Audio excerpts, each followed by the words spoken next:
आप सबसे अधिक चुनौतीपूर्ण व्यवसाय में जाने वाले हैं। सरल व्यवसाय नहीं है, सरल काम नहीं है जिसमें आप जाने वाले हैं।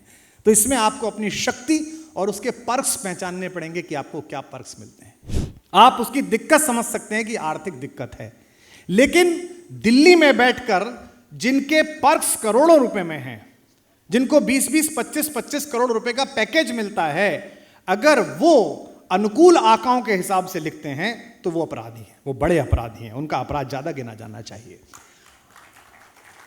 पत्रकारिता में पिछले 10-11 वर्षों में एक बड़ी बेचैनी देखी गई है, क्योंकि पिछले 60 वर्षों में 65 वर्षों में एक बड़ा स्थायित्व आ गया था।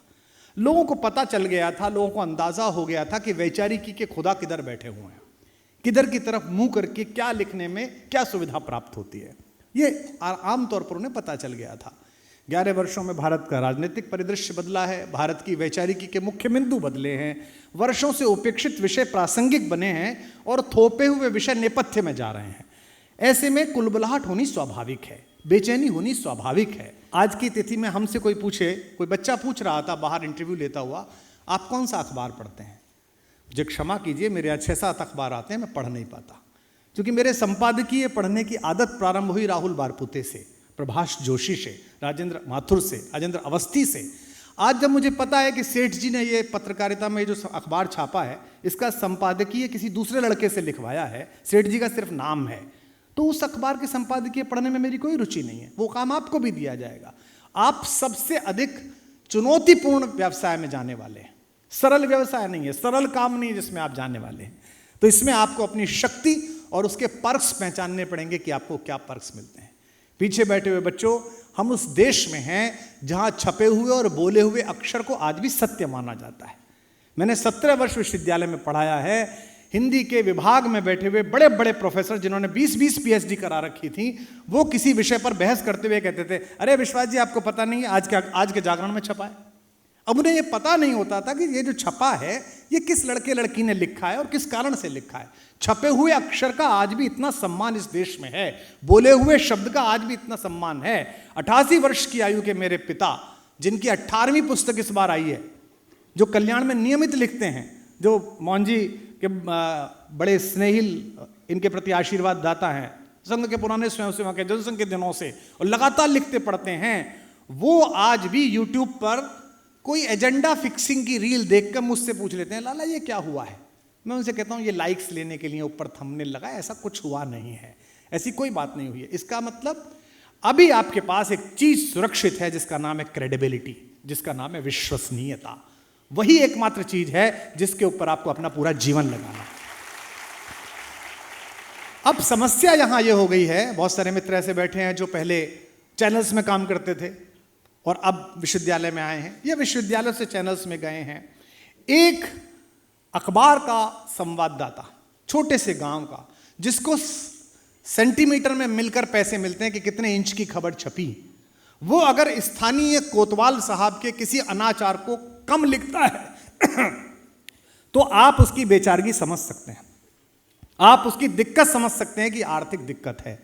लेकिन दिल्ली में बैठकर जिनके पर्क्स करोड़ों रुपए में हैं, जिनको 20-20, 25-25 करोड़ रुपए का पैकेज मिलता है, अगर वो अनुकूल आंकड़ों के हिसाब से लिखते हैं तो वो अपराधी हैं, वो बड़े अपराधी हैं, उनका अपराध ज्यादा गिना जाना चाहिए। किसी विचार को केंद्र में रखने के बाद तटस्थ होकर लिखना ही पत्रकारिता है। आपका विचार हो सकता है, इस पर बिल्कुल परेशान मत होइए। आप कोई किसी बात को सच मान सकते हैं, किसी बात को गलत मान सकते हैं, मेरा भी अपना विचार हो सकता है। बहुत सारे लोग मुझे कहते हैं आप सेंटर टू राइट खड़े हैं, तो मैं कहता हूं सेंटर ढूंढ के बताओ किधर की तरफ है, मैं उधर खड़ा हो जाता हूं। आपका निजी विचार हो सकता है, लेकिन मंच पर खड़े होने के बावजूद, मेरी आत्मीय मैत्री हो सकती है मुख्यमंत्री जी के साथ, लेकिन मंच पर खड़े होने के बाद, किसी सार्वजनिक जगह पर खड़े होने के बाद, उनके प्रत्येक श्लाघनीय कार्य की प्रशंसा और सरकार के द्वारा न किए गए कार्य की सीमित मर्यादित शब्दों में आलोचना मेरा कवि धर्म है। अगर मैं उससे चूकता हूं तो मैं कवि धर्म का अपराधी हूं, इस लोकप्रियता का अपराधी हूं जो आपने मुझे दी। अब इसको सीखना कैसे है? आपको इसे सीखना है अपनी पौराणिकी से। हमारे यहाँ एक विचार पैदा हो गया कि जो कुछ आया है वो पश्चिम से आया है, जो कुछ वहाँ से आया है वो सब कुछ ठीक है। हमने अंदर झांकना बंद कर दिया था। अब कुछ स्थितियां ठीक बनी हैं कि अंदर झांकने की प्रक्रिया प्रारंभ हो गई है, लेकिन अभी भी जड़ों में ऐसे गहरे लोग बैठे हुए हैं जो भारत के ज्ञान बोध के प्रति ग्लानि अनुभव करते हैं, जिन्हें वही बात अंग्रेजी में कह दी जाए, दुनिया के किसी दूसरे ग्रंथ से ढूंढ के ला दिया जाए तो उसे बहुत अच्छा करते हैं। जैसे आपके भाषा संस्कार में भी मैं अक्सर देखता हूं, आप कृष्ण को कृष्णा बोलते हैं, इसलिए बोलते हैं क्योंकि पश्चिम में बोला गया है, जबकि सब जानते हैं कि कृष्णा हमारी भाभी बेटी हैं। कृष्णा द्रौपदी का नाम है, वो कृष्ण की सखी हैं, कृष्ण नाम है। आप योग को योगा बोलते हैं क्योंकि पश्चिम से सिखाया गया है। हमारा वैचारिकी परिवेश पश्चिम ने इस प्रकार दूषित किया है, वो माइंडसेट इतना दूषित किया है कि आज हमें वहां जो कुछ है वो सब सच लगता है। बहुत अच्छा कर दिया मुख्यमंत्री जी ने, मेरे संभाषण का बीज यहां पर अनायास ही रख दिया, और वो रख दिया महर्षि नारद से। विचार और पत्रकार के बीच का अंतर नारद सिखाते हैं। नारद जी के मन में प्रतिपल नारायण चलता है। सब जानते हैं नारद जी बनाने हो टेलीविजन में, फिल्में बनाने हो तो क्या, एक व्यक्ति बनाओ और वो नारायण नारायण करता, लोग समझ जाएंगे ये नारद है। कोई ये नहीं कहता कि यह याज्ञवल्क है, कोई ये नहीं कहता कि ये गौतम है, कोई ये नहीं कहता कि ये बृहस्पति है, सब जानते हैं कि नारायण है। लेकिन उसके बाद भी नारायण के दरबार में खड़े होकर, इंद्र के दरबार में खड़े होकर यह कहना कि आप सबसे सुंदर नहीं हैं, पृथ्वी पर इक्ष्वाकु वंशीय राजा पुररवा है जो आपसे भी सुंदर है, यह कहने का साहस उस पत्रकार में है जिसके अंदर नारायण नारायण बजता है। आपके अंदर भारत का संस्कार बजता है, आपके अंदर किसी वैचारिकी का उल्लेख बजता है। आप राष्ट्रीय स्वयंसेवक संघ की विचारधारा से प्रेरित हैं, आप वामपंथ की विचारधारा से प्रेरित हैं, आप हो सकते हैं, यह आपका निजी बौद्धिक चयन है। लेकिन इन वैचारिकियों से प्रेरित होने के बाद भी पत्रकार के रूप में इन्हीं वैचारिकियों के सम्मुख सत्य बोलने का साहस ही आपको पत्रकार बनाता है। वही आपको गणेश शंकर विद्यार्थी बनाता है, वही आपको माखन दादा बनाता है। बाहर निकलते हुए हमने जो हेडलाइन देखी, उस हेडलाइन को लिखने के लिए साहस चाहिए। चांद जो हमारे उत्तर प्रदेश से निकलता था, उसका एक अंक छपा था फांसी अंक। मुख्यमंत्री जी उसका विज्ञापन फ्रंट पेज पर छपा था, क्योंकि उसके 3 संपादकों को फांसी हो चुकी थी। चौथे संपादक की नियुक्ति के लिए उस जमाने में, मुझे बोलते हुए रोमांच हो रहा है, 1921 में विज्ञापन निकला, 1927 में विज्ञापन निकला और कहा चांद नामक क्रांतिकारी अखबार के संपादक पद के लिए जरूरत है वेतनमान, अंग्रेजों की जेल और काला पानी, अतिरिक्त पुरस्कार, फांसी भी हो सकती है। यह विज्ञापन की भाषा थी। और संभवतः अगली जानकारी पर यह पूरा सदन उत्साह से गूंज जाएगा मेरे नवीन नौनिहाल पत्रकारों द्वारा। आपको आश्चर्य इस बात पे नहीं है कि विज्ञापन निकला। उस जमाने में जब बीए पास होना बड़ी बात होती, शिक्षा पास करनी बड़ी बात होती थी, 123 पूरे भारत से नियुक्तियों के लिए आवेदन आए कि मुझे रख लीजिए, मुझे रख लीजिए, मुझे रख लीजिए। यानी कि भारत के 123 बीए पास लोग तैयार थे कि अंग्रेज के खिलाफ लिखना है और फांसी मिलनी है, तो इस पत्रकारिता के वेतनमान के लिए मैं तैयार हूं। दूसरी बड़ी चिंता है अध्ययन की। ये आपको कुलगुरु और आपके प्राध्यापक लोग यह सिखा सकते हैं कि वैचारिकी को और खबर को कैसे ट्रीट किया जाना है, लेकिन खबर की पूर्व पीठिका क्या है, उसका अध्ययन क्या है। वर्तमान पत्रकारिता का जो संस्थान है वो आपको इसकी अनुमति और समय नहीं देता, वो आपको इतना व्यस्त रखता है कि आप समय नहीं। यूक्रेन पे एक लड़की बात करने बैठती है, अगर उसको चैनल से हटाकर भारत विश्व का नक्शा बिठाकर ये कहा जाए यूक्रेन कहाँ है, तो 25-30 बार के प्रयास के बाद वो बता पाएगी यूक्रेन कहाँ पर है। और वो यूक्रेन पे बात कर रही है क्योंकि उसके कान में ईपी लगा हुआ है, अंदर से बोला जा रहा है कि ये पूछो। मुझे बड़ा आश्चर्य होता है कि लोक कोकिला लता मंगेशकर जी के दिवंगत हो जाने पर भी शोक के बारे में फोनो लेते हुए देश के पहले दूसरे चैनल की बच्ची बैठी हुई कहती है, कुमार जी बाकी तो बहुत अच्छा है, आपने ये शोक प्रस्तावना की, अपने अनुभव बताए, इस अवसर पर कोई कविता हो तो। क्योंकि उसको ये कहा जा रहा है, उसको पीछे से ये कहा जा रहा है। तो एक पूरी पीढ़ी अखबार के बिना प्रशिक्षण के वहां तक पहुंची है। यहां जिन लोगों को कैरियर बनाना है वो कुछ भी कर लें। एक सलाह बड़े भाई होने के नाते में बच्चों आपको देके जा रहा हूं, जिन्हें अच्छा पत्रकार बनना है, कैरियर छोड़ दीजिए, उनसे निवेदन है कम से कम 3 साल प्रिंट में काम करिए, अखबार में काम करिए, पत्रकारिता में काम करिए। आपको कॉपी लिखनी आएगी, आपको हेडलाइन बनानी आएगी, आपको वाक्य का संयोजन आएगा, आपको पंक्चुएशन आएगा। ये पता ही नहीं है कैसे लिखा जा रहा है। मैं खबरों, हमारा संस्कार हुआ, मैं तिवारी जी राजस्थान में असिस्टेंट डायरेक्टर हायर एजुकेशन था, और मैं जिस जगह पोस्टेड था वो छोटी जगह थी और वहां से जिला मुख्यालय 40 किलोमीटर दूर था, और मुझे 3 सेवक मिले हुए थे। मेरे कार्यालय पे। उनमें से एक सेवक की जिम्मेदारी थी 1993 में कि वो सुबह उठ के पहली बस पकड़ के भीलवाड़ा जाता था और बस अड्डे से जनसत्ता लेकर आता था। जब तक मैं प्रभाष जी का संपादकीय ना पढ़ लूं, जब तक मैं ज्योतिर्मय ना पढ़ लूं, जब तक मैं आप ही के यहाँ का तेजाबी तेवर वाला आलोक तोमर ना पढ़ लूं, कुमार आलोक ना पढ़ लूं, कुमार संजय सिंह ना पढ़ लूं, तब तक मुझे बेचैनी रहती थी कि खबर ठीक से आई नहीं। आज आप सोच के देखिए, अखबार पलटते में आपको लगता है क्या विवाहिता प्रेमी के साथ भागी? खबर है, मैं मानता हूं खबर है, लेकिन खबर कहते हैं जी लोगों को यह पसंद है। गलत बात है साहब, लोगों को यह पसंद है। मैं असहमत होता हूं। 37 वर्ष हो गए मंच पर कवि सम्मेलन के लोग बैठे हैं, कराने वाले लोग बैठे हैं। जब मैं आया था इस देश के मंचों पर फूहड़ हास्य पसंद था, इस देश के मंच पे अश्लीलता पसंद थी, इस देश के मंच पे सांप्रदायिक जुमले पसंद थे। हमने गीत लिखा, प्रेम लिखा, मेहनत की, इस देश ने स्वीकार किया और इस देश के बाहर भी लोगों ने स्वीकार किया। लोक रुचि के नियामक हम हैं, लेकिन ये उन्हें जानने वाले लोग जानते हैं कि कुलगुरु का कार्यालय ईमानदारी से चलेगा। एक पैसे की भी हेरफेर इस विद्यालय में नहीं हो सकती, इस विश्वविद्यालय में नहीं हो सकती। ये उन्हें जानने वाले लोग जानते हैं। जो सारी स्प्रहाओं को छोड़ के अमरूद के पेड़ लगाने गांव चला जाए और उसे व्यवस्था बुला के कैंपस संभाल लो, उसको क्या करना है? उसके लिए वो पेड़ भी वैसे ही हैं जिनको संभालना था, पानी देना था, पत्ते छांटने थे, उनकी गुड़ाई करनी थी, उनमें खाद डालना था। और आप पेड़ भी वैसे ही हैं जिन्हें आने वाला कल का बड़ा कालदार पेड़ बनाना, जहां से वृक्ष से फल निकलना है। संप्रेषण देखिए इस देश में कैसे हुआ है। भगवान राम का संप्रेषण देखिए, कितना अद्भुत संप्रेषण है। हनुमान का संप्रेषण जो माननीय मुख्यमंत्री जी ने उसका उल्लेख किया, वो कितना अद्भुत संप्रेषण है। चाणक्य का संप्रेषण देखिए।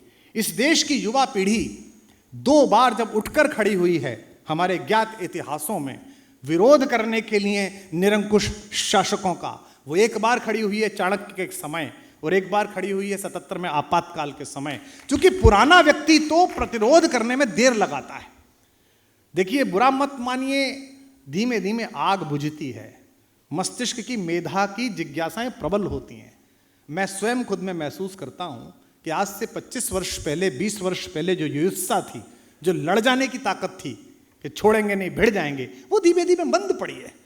क्योंकि दोनों पक्षों को चेक करने का अभ्यास हो गया है। ठीक तो है, गलत तो नहीं है, गलत तो नहीं कर रहे हैं, आप में नहीं है। आप जरा सा खाना हॉस्टल में खराब हो जाए तो आप बजाने लगते हो लोटा, जरा सी कोई बात हो जाए तुरंत आप कुलगुरु का दफ्तर घेर के पहुंच जाते हैं, सर ऐसा नहीं हुआ सर। क्यों? ये अच्छी है, ये जो प्रतिक्रिया, ये निश्चल है, ये दर्पण की तरह है। हमारे दर्पण हमारे हों, सामने बैठे वालों के, ऊपर वालों के, हमारे दर्पणों पे फ्रेम मंड गए हैं। किसी के पे चांदी का मंड गया है, मुझ पर चंदन का मंड गया है, किसी पर सोने का मंड गया है, किसी पर सत्ता का मंड गया है। हमारे फ्रेम पर बहुत सारे, हमारे कृष्ण बिहारी नूर का एक शेर है, मेरे जन्मदिन पर सबसे अजीब उपहार आते हैं मुख्यमंत्री जी। आप भी दिवाली पर भेजते हैं। मैं अक्सर देखता हूँ मेरे जन्मदिन पर शाम को उपहार खोलते हैं बच्चे, और इतने उपहार आए। 25 तो गीता निकलती हैं, 50 मानस जी निकलती हैं और पेन निकलते हैं। तो मैं अक्सर उन पेन सेटों को देख के बांट देता हूँ। तो फिर मैं लोगों से यही कहता हूँ, कृष्ण बिहारी नूर का शेर, कि मुझसे क्या बात लिखानी है, मुझसे क्या बात लिखानी है कि अब मेरे लिए कभी सोने के कभी चांदी के कलम आते हैं।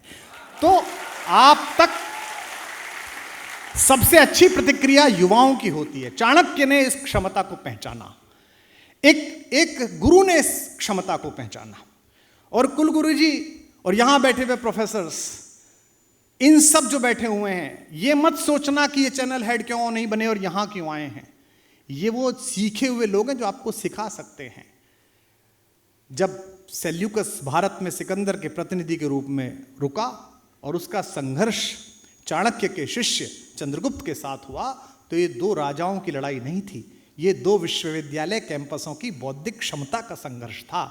और इसमें राजाश्रय के सहारे पढ़ा हुआ अरस्तु का विश्वविद्यालय हार गया और जंगल से उठा हुआ चाणक्य का विश्वविद्यालय जीत गया। ये भारत का संघर्ष।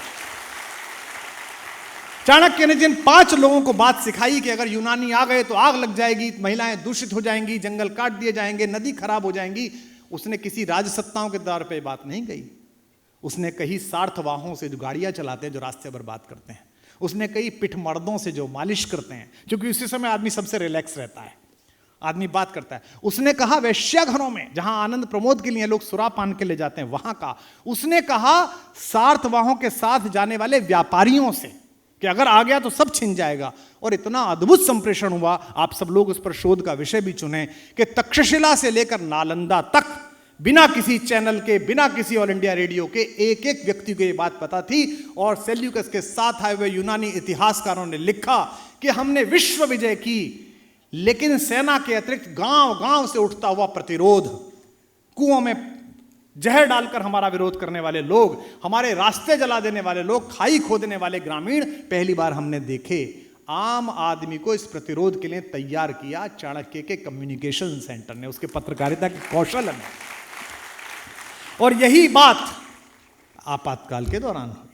मैं तो 7 वर्ष का था, छोटा सा था, और पिताजी शहर के सबसे समादृत व्यक्ति थे, संस्कृत के आचार्य, हिंदी के प्रोफेसर। एक दिन मैं सुबह उठा तो मेरी माँ बैठी हुई थी आंगन में, 5-7 मोहल्ले की औरतें, छोटा सा घर था 90 गज का, जिसमें 3 कमरे थे और बाकी टीन के छप्पर थे, टीन के शेड थे जिनमें हम सोते थे। जाड़ों बरसात के दिनों में थोड़ी ज़्यादा रात को बरसात आ जाए तो आगे वाला खटोला उठा के पीछे किसी भाई के पास सोना पड़ता था। यही समय था।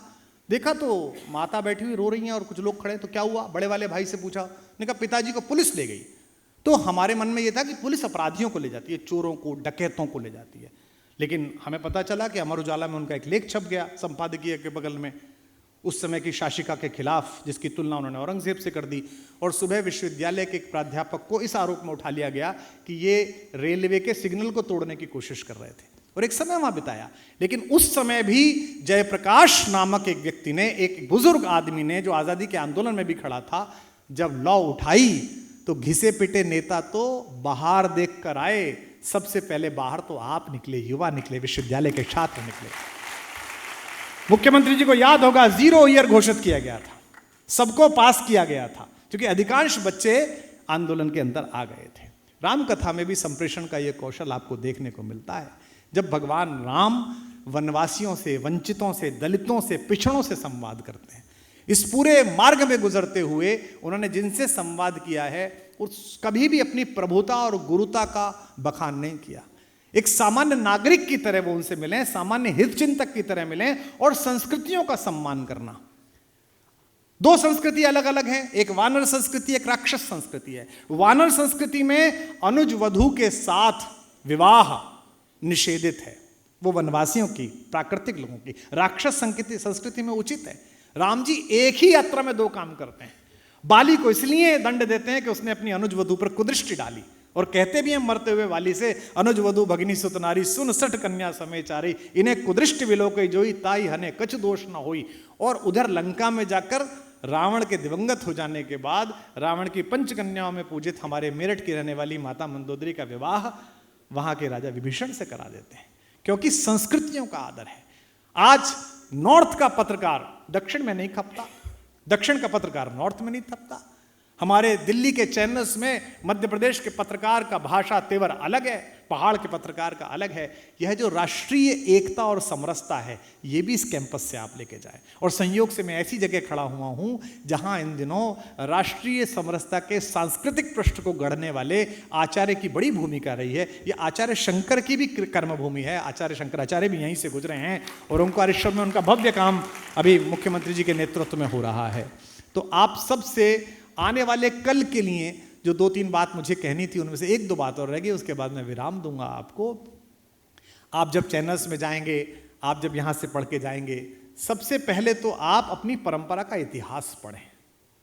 कैसे? अधिकांश बच्चों को पता होना चाहिए कि गणेश शंकर विद्यार्थी किस आग में कूदे थे। अधिकांश बच्चों को पता होना चाहिए कि कानपुर के उस दंगे में हुआ क्या था। उसी कानपुर से कुछ और पत्रकार भी निकले हैं आज, जो देश की राजनीति में भी प्रबल हैं और देश के अर्थतंत्र में भी प्रबल हैं। हो सकता है वो शक्तिशाली हो सकता है उनका स्वयं का चैनल हो सकता है उनकी स्वयं का बड़ा साम्राज्य हो, लेकिन गणेश शंकर विद्यार्थी की तरह याद नहीं किए जाएंगे।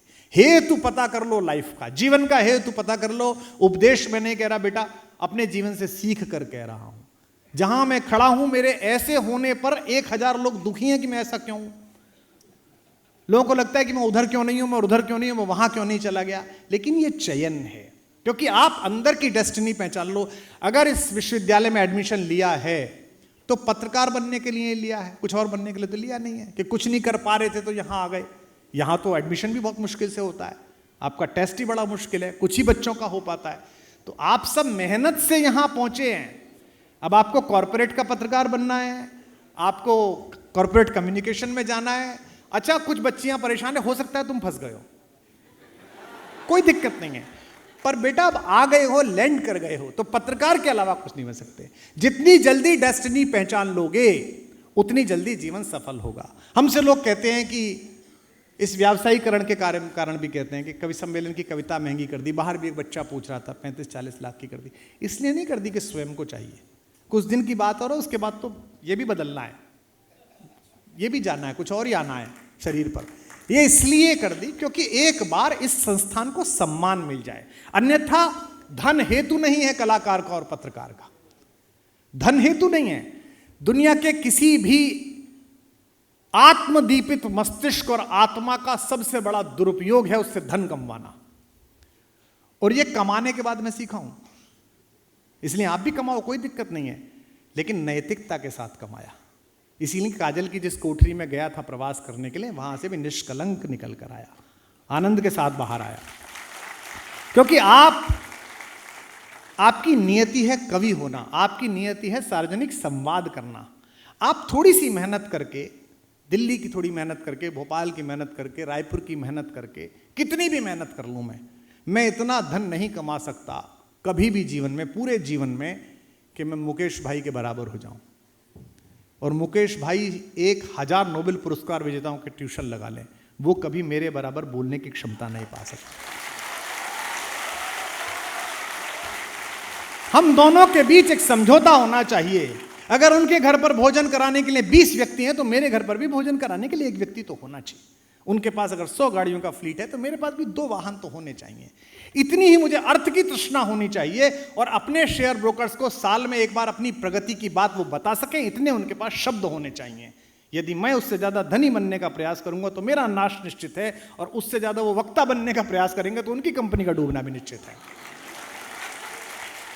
तो ये जितने यहां प्रोफेसर्स बैठे हैं, कुलगुरु बैठे हैं, इनका एकमात्र काम है, जिस गर्वबोध के साथ आज कुलपति ने, कुलगुरु ने यह बताया कि मैं इस विश्वविद्यालय के दूसरे सत्र का टॉपर हूं, मैं अपने जीवन की विदा बेला में, अवसान बेला में ऐसे ही सामने अतिथि के रूप में बैठे हुए तुम में से एक बच्चे को यहां खड़े होने का स्वप्न पालता हूं, विश्व के सबसे बड़े संस्थान में खड़े होने का स्वप्न पालता हूं।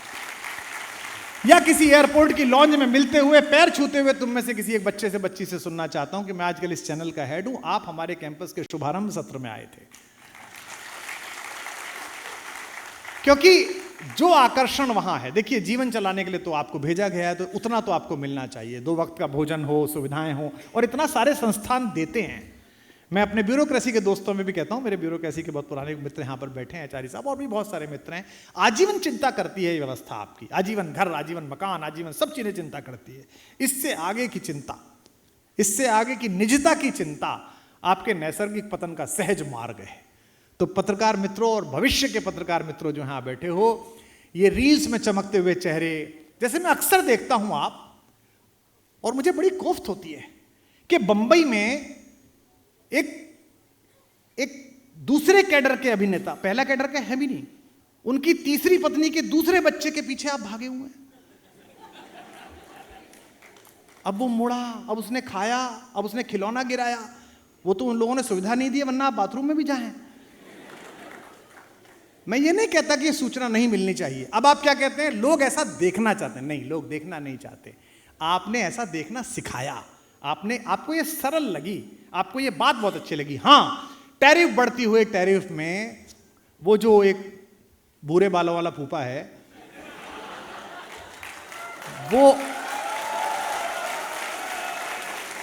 वो क्यों चिंतित है, वो क्यों परेशान, उसने हद कर रखी है। वो दिन में 3 ट्वीट हमारे प्रधानमंत्री को करता है, बस अब वो यही कहने वाला है कि अगर तुमने मेरी नहीं मानी तो मैं नस काट लूंगा। अरे भाई, तुझसे कोई बात नहीं कर रहा, तो अपना काम करे। एक स्वाधीन देश है और दूसरे प्रकार का नेतृत्व है। ये जो ऐसी तरह से आर्म ट्विस्टिंग करने वालों के साथ क्या करता है, ना पता हो तो कांग्रेस में मित्र है, उनसे पूछ ले, वो बता देंगे क्या करता है यहां पर। तो इसमें जिसने भी उन्हें बताया है, जो उनके सलाहकार हैं, वो ठीक नहीं है मुझे लगता है।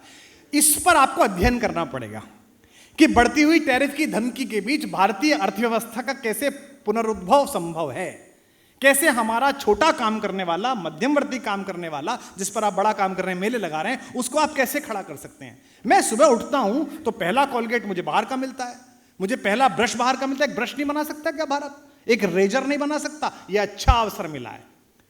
मुझे आज भी याद है कि जब अटल बिहारी वाजपेयी जी ने पोखरण का विस्फोट किया था और इसके दूसरे वाले जो फूफा थे उन्होंने हम पर बैन लगाया था, उसके बाद भी हम जीवित रह गए थे, क्योंकि इनको यह नहीं पता कि हम महाराणा प्रताप की उस वंशवेल के पुष्प हैं जो घास की रोटी खाकर जीते होते हैं।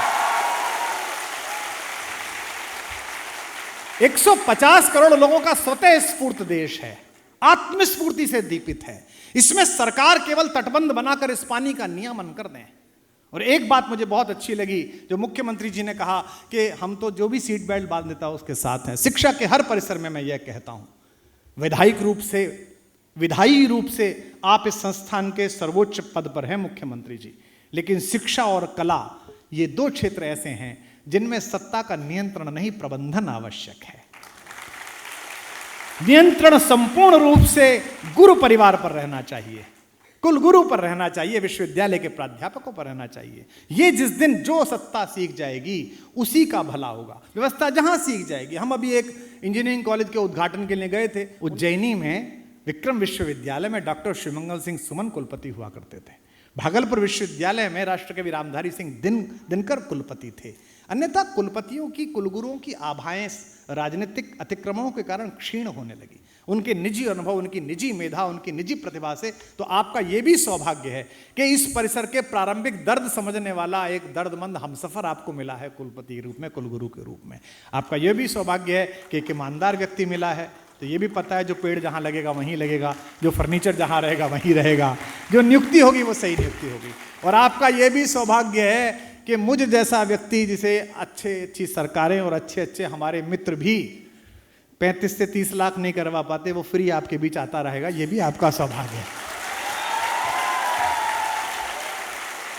तो मैं कुलगुरु जी आपसे अनुरोध करता हूं कि एक समय देखकर, चूंकि अभी तो समय की सीमा है, मुख्यमंत्री जी का समय निश्चित रूप से प्रतिपल व्यस्त है, मैं समझता हूं, ऐसी भी व्यवस्था बनाइए कि कैंपस में जिसको भी बुलाएं, आप हमें भी बुलाएं, किसी को बुलाएं, तो एक दिन 1 घंटे के लिए नहीं, 6-7 दिन के लिए बुलाएं, जो जाकर क्लास पढ़ाई जाए, बच्चों के साथ संवाद किया जाए, उनके साथ बैठा जाए। क्योंकि आपके मस्तिष्क से, आपके तो इतने संबंध हैं नोएडा में सबसे, और हमारे भी सबसे संबंध हैं, इनके मस्तिष्क से ये भय जाना चाहिए, ये अपरिचय जाना चाहिए कि ये फलां पत्रकार है, ये तो बहुत बड़े हैं। तो आपको पता चलेगा कि जो बड़े हैं वो भी इसी प्रक्रिया से निकले हैं जहां आप खड़े हैं। आपका मार्ग उनसे भी आगे का है, आपकी प्रतिभा और आपकी चेतना उनसे भी विराट है, और सबसे बड़ी बात है आपकी तटस्थता और ईमानदारी उनसे बेहतर तो है ही, इसकी तो कसम खाई जा सकती है। तो आप सब लोगों को अनंत शुभकामनाएं, आयु में बड़े होने के कारण अशेष आशीर्वाद, और जितनी हमारे बच्चे बैठे हैं, जितनी बेटियां बैठी हैं, बेटे बैठे हैं, आप सबका हमारे क्षेत्र के उस जो बड़ा दंगल है समाचार का नोएडा, उसमें स्वागत है। आप सब मिलते रहेंगे, और माखनलाल चतुर्वेदी पत्रकारिता विश्वविद्यालय का परिचय आप देंगे तो आपसे एक अतिरिक्त प्रेम मुझे हो जाएगा कि मैं उसी परिसर के विद्यार्थी से बात कर रहा हूँ जहाँ के 17 आरंभ में मैं यहाँ आया था। राम कथा में संचार, जो थोड़ा मैंने कहा है, मैं समझता हूं कि 2 ही पात्रों को केवल आप पढ़िए, एक अंगद को और एक पढ़िए आप हनुमान को, और फिर उनकी शक्ति देखिएगा। दुर्भाग्य यह है कि बंबई की अधकचरी मस्तिष्क जीविता ने हनुमान जी को उपहास का पात्र बना दिया। दुर्भाग्य यह है कि उसके बाद भी वो गर्वित थे, और दुर्भाग्य यह है कि उनसे जब पूछा गया कि आपने हनुमान जी से गाली क्यों दिलवाई, तो उन्होंने कहा हनुमान जी तो जंगली थे। अरे आप वाल्मीकि रामायण ही पढ़ लेते, जिनके विषय में वाल्मीकि रामायण में स्वयं प्रभु राघवेंद्र सरकार पहले परिचय में कहते हैं, वाक्यज्ञम मधुरम इदम सुग्रीवम सचिवः कपि।